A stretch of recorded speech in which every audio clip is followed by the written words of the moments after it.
पालकमंत्र्यांच्या अजब सूचना। बुधवारी रात्री झालेल्या पावसाने प्रशासकीय यंत्रणेच्या कारभारास उघडे पाडले। अनेक ठिकाणी पाणी शिरल्याने नागरिकांचे मोठ्या प्रमाणात नुकसान झाले।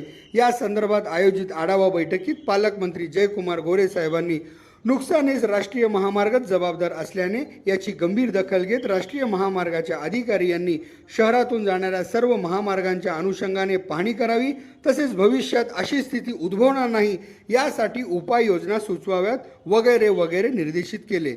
परंतु आता झालेल्या नुकसानीस जबाबदार असणाऱ्यास फक्त सूचना दिल्याने जो त्रास शहरवासियांना झाला, जे नुकसान झाले, ज्या यातना त्यांना सहन कराव्या लागल्या आणि याचे दूरगामी परिणामही भोगावे लागतील, त्याचे काय याबाबत मात्र कोठेही चर्चा होताना कानी पडले नाही।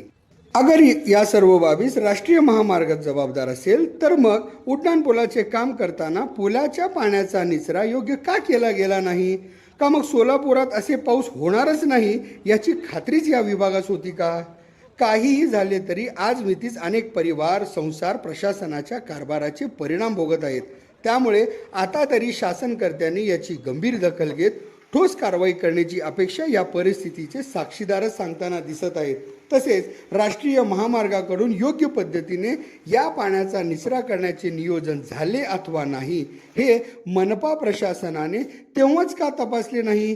का मग अशी काही घटना घडण्याची वाट त्यांच्याकडून पाहण्यात येत होती, अशीही चर्चा होताना दिसत आहे।